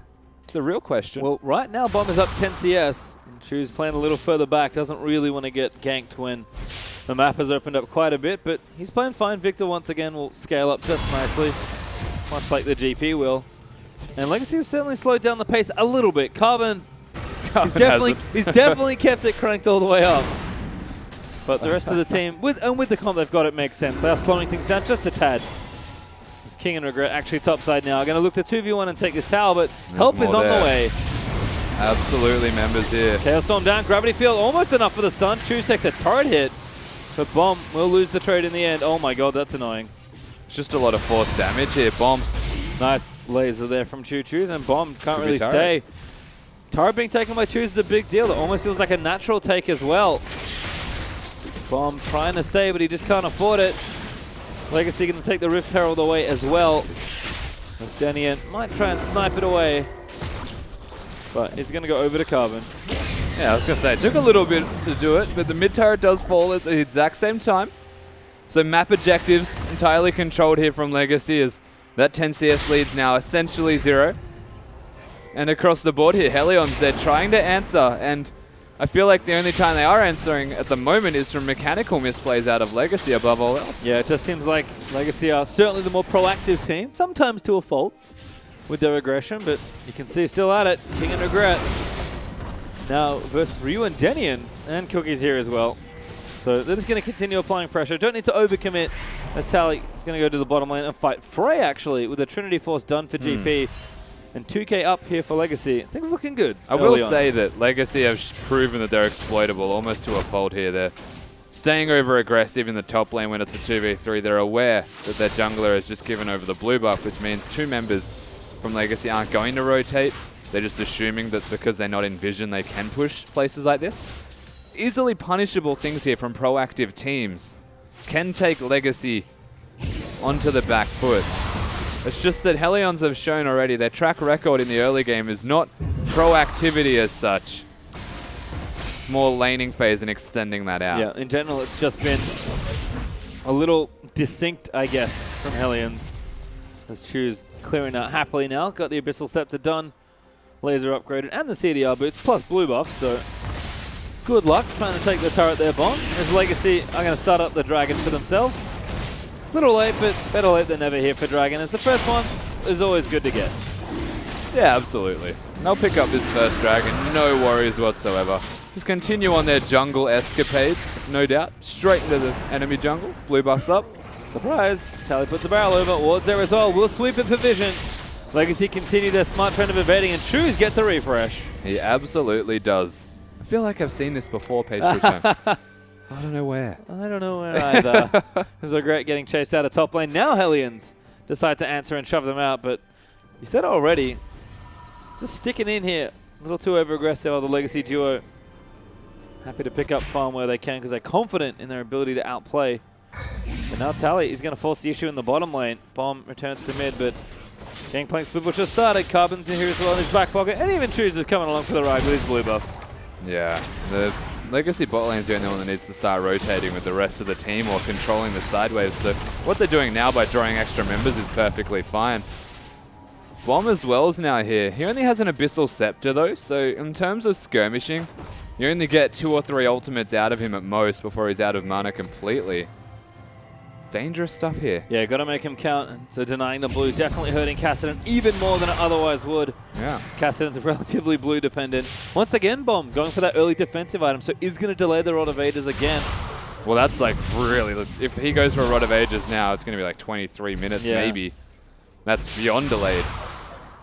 It's like GP has his second item by then as well. BF Sword for Tally. Infinity Edge is on the way. Could be Essence Reaver as well, I guess. So. All signs point to Essence Reaver given the long sword as well. That's true. That one doesn't help Infinity Edge. No. Not even Last Whisper anymore. Can't staple. Look, trust me. Try and staple enough long swords together, it's still not going to make a pickaxe. No. I tried. Regret hitting a Q there from Frey. Level 11 actually for the Ezreal. So doing pretty well. Does have the Iceborne Gold now, but Carbon comes charging and Regret's like, I know exactly where this is going. I've seen this movie. Didn't really like the ending. There's Carbon here now to pressure the top outer. Oh my god, going in for it. Frey in trouble. GP ulti down. Frey gonna die in the CC. Barely lived, but will finally fall as King gets a double already with Graves dead. He's gonna try and move out of the way, but Bomb is massive as Choose comes in over the top there. We'll get the first one. Regret again. Another stun there onto Ryu. Storm. Doesn't quite move it. Flash Cocoon though will land in. Ryu's gonna die as Choose gets a double. And Choose and the rest of Legacy find easy kills from this tower dive. Regret with the flash engage. Connects with everybody and takes them down. Cookie even using the dash. They get hit by the Cocoon at the same time, and the only mistake there was King's target selection, as he's then forced under the turret, aggressively stands, and Ryu kind of forces them into that situation to go down. Choose flashes the wall to secure the double kill though for himself, as Regret and Carbon, they just keep hitting these knockups and stun combos. Yeah, doing work there as Legacy's teamwork certainly starting to get shown off a bit here in that mid-game. Top turret did fall as well, so Legacy were able to complete the sacking of the outer ring. Just doesn't end. Like, I am utterly surprised the Cookies managed to be 4 CS ahead of Carbon. It has to be lane minions, because there's no jungle. No. Red buff up now. We'll see how long and who gets it. This Bomb. Watch Carbon. He's already pinged it. Yeah. Here we go. Legacy squad going to move out. Right, that's how that'll said. Basically a red buff, right? Elise also mentioned this, super good at taking down Rift Herald because the Spiderlings draw a focus. You can hit him in the eye. Right, isn't it? Doesn't like it too much, but it makes it easier to take him down, as he is going to die just before he would normally move away. Carbon once again going to get the buff. And Legacy off to do work as usual. Look up at the gold lead, 5,000 up still for Legacy, so have really got themselves nice and ahead here. You can see Tally, Essence Reaver on the way. Keg not quite in the right spot. He's just hitting minions instead of kegs. I feel like he's okay with it. I think the keg was almost like a fake pressure because he wants the minions to push to him. Just looks funny when he does it. Yeah, well, Tally, once again, 0-0-4, having a fine time on Gangplank. Certainly been a big beneficiary of Legacy's good teamwork here in the mid-game. Just able to throw that GP ulti out and contribute to the fight still. And the good thing about this is Tally's showing he doesn't need to be the carry of this team. He can let Choo-Choos do it. He can just be the facilitator. 0-0-4 on the GP, just the ultimate bot at the moment. Yep, nice to see King stepping up as well, having a much more aggressive game, as he does have 2 items done already on the Lucian. Frey, this is not a safe place for you to farm, my friend. His Legacy 4 strong, and to deal a pretty significant amount of damage to that top tier 2. They are indeed, and Carbon once again hitting another cocoon. This guy is ridiculous right now. No skill shot seems to be missing. And the pressure from Legacy is starting to mount. Tally has the teleport available, Ryu does not. And this is a good window of opportunity here to utilize that, as honestly Bomb doesn't either, and he's mid lane. Yeah, and while we did see, you know, a good early game from Legacy, both in this game and in game 1, probably a bit better in game 1. And certainly probably best known for strong macro play in the mid game, as Bomb is getting chased by Lucian. Ghost, getting popped. The Goose. Goose chase, oh man. Oh my, Cookie again. honestly. Gonna eat the culling as well. In fact, he almost just goes down for that. Carbon looks to chase. Bomb Rift walks forward. Gonna clear that minion wave out. And Legacy again continuing the strong macro game we know them for. When I say Carbon doesn't miss, I don't mean to that extent. That was just disgusting. But Legacy, you're right. Here they go. Oh, missed that one. Didn't see it though. Didn't count. Can confirm Carbon is human. Well, good to see it. Not some cocoon bot. Poke being set up now. Tally kegs it up. But wave clear pretty good here for the Lulu and the Ezreal. Still trying to poke though. Damage is good. Frey gets poked a little bit there by a barrel, but Bomb going in. Carbon needs a binding. The damage not quite there. Ulti there for disengage. Regret wants to go in. They're trying to find Cookie. They'll look to lock him down, and Tally able to snipe him just off the side. 5v4 now under the tier 2. And Alistar and a Gangplank are so good for counter engage. Regret. Also Ulti wants to go back in, finds Denian, but he's just trying to disengage. Frey intelligently moves out of the cocoon. Goodbye. Choo-Choo just takes out a support. Victor melting people like we all know he can, and the tier 2 will fall. Absolutely easy work here for Legacy. They just go back towards the blue buff again. Make sure Cassidy doesn't get that one. Then they go to the dragon.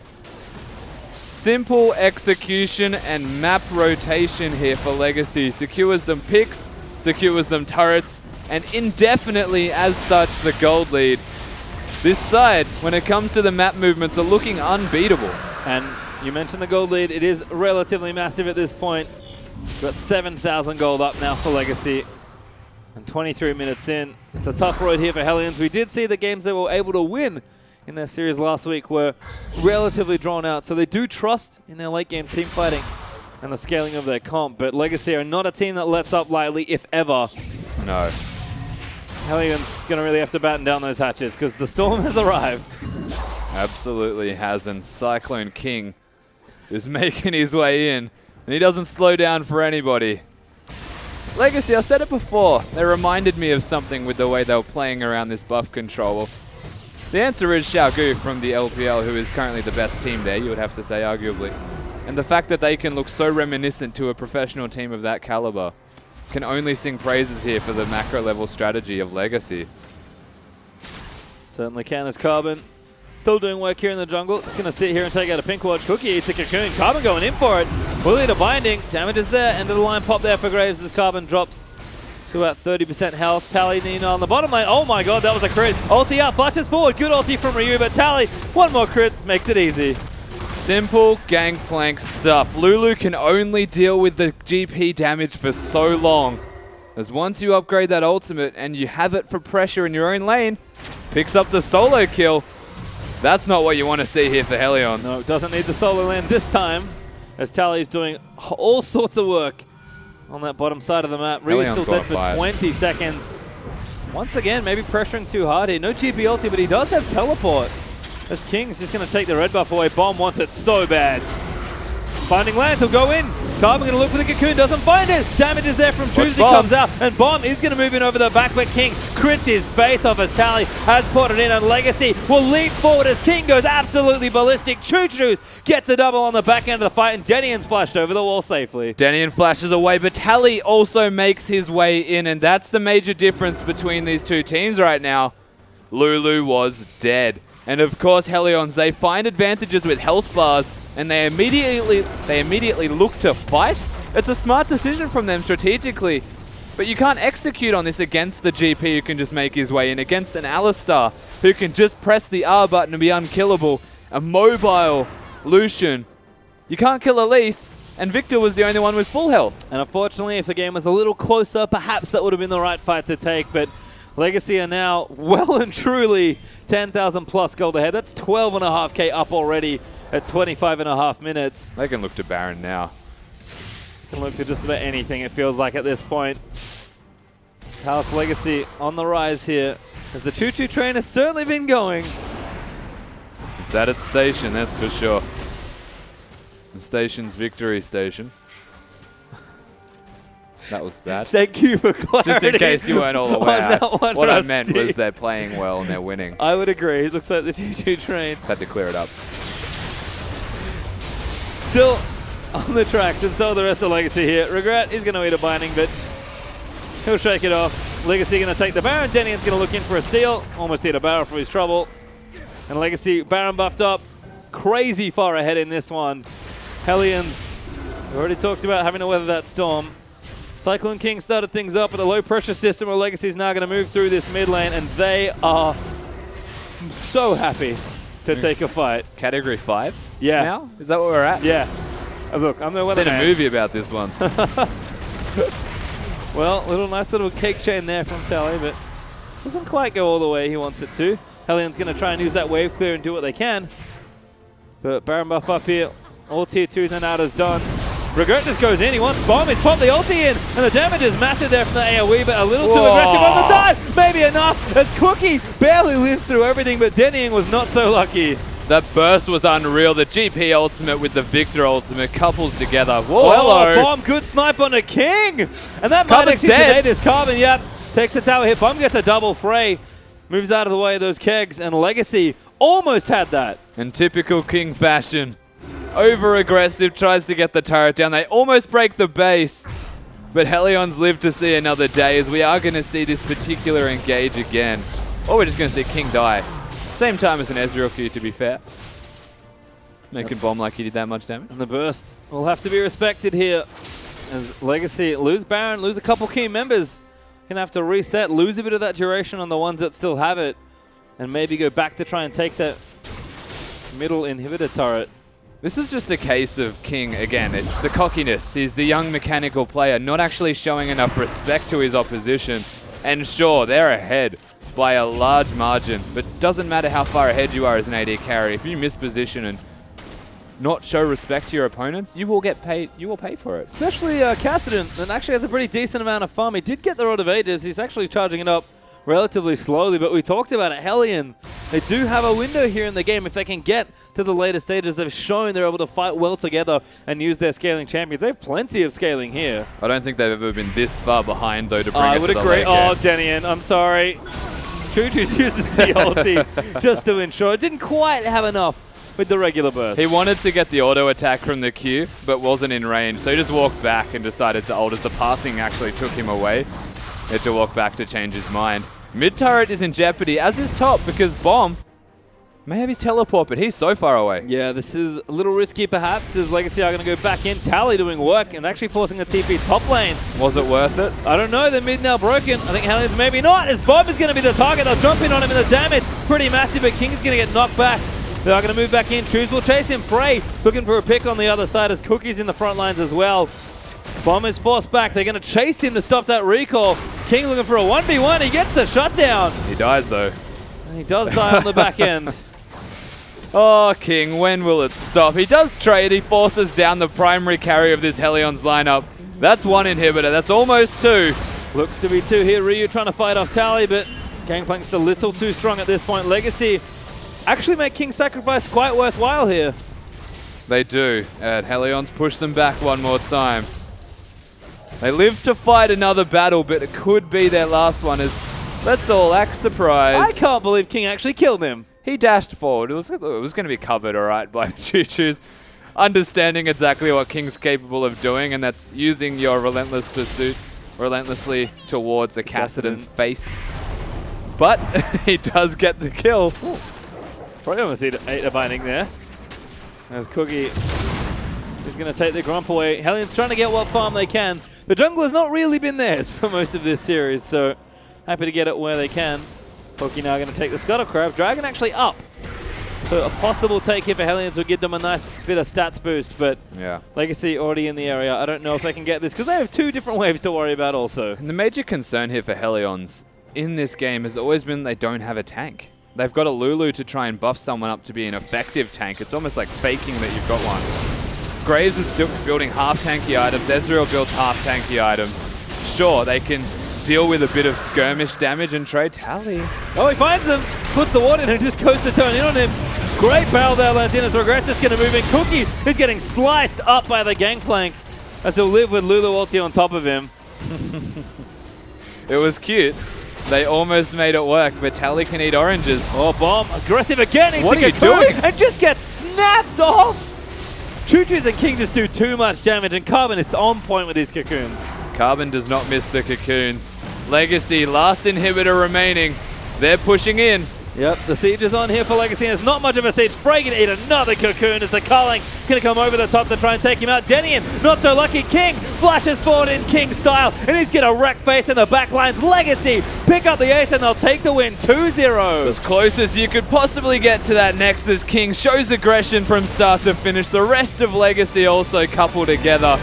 And Carbon brings Legacy over the line in a ridiculous performance from this jungler. Yeah, Carbon, absolutely awesome play for those 2 games. Aggressive, almost to a fault, but what a performance from the side. Definitely. They've shown that they can speed the pace of this game up, and a fantastic performance from Certainly Legacy. was. And with that, let's get a bit more from it as we throw back over to the analyst desk. Thank you so much, guys. A convincing 2-0 win for Legacy there over Hellions. In what we were hyping up as a battle of the 2 houses, it looked like, however, something even more basic came back from there. Legacy's macro play at the moment just looks unrivaled within the OPL. The Chiefs were known for it. Legacy is starting to take over there. How is it watching them play that? No, it's very impressive to watch, and I can almost say that I'm proud that like there's another team that is like taking our style and taking the macro approach instead of just fighting all the time. Like their team fight in general is really good, and just when they set up these objectives, they really punish you if you make any misplays. Yeah, and I actually really like that you drew that comparison between yourselves now and Legacy, and I think it's fantastic because we're looking at this OPL, and it's not like seeing it's just the Chiefs that even if they fall behind early, you just understand that they're going to come back in the late game because they're just better at controlling the map. Legacy now doing it, of course, Direwolves were impressive as well, so it's really good to see everyone leveling up. Because what I want to hit on, and I think that a lot of people will take away from this that it was a 26-31 minute victory from Legacy both times. I mean, a little bit predictable there in the end. But if I'm a Hellions fan, and if I'm Ryu or someone very veteran on that team like Denian, I'm looking at that saying, oh, early game didn't look that bad. We stood up against a team that's currently 3-0 in the OPL. Yeah, I can completely agree that like Hellion going into this series, they're probably not expecting to like have great results, and even though they lost, and it might have seemed convincingly, like I actually think that they punished Legacy a little bit in the early game, and individually they're really showing that they're improving.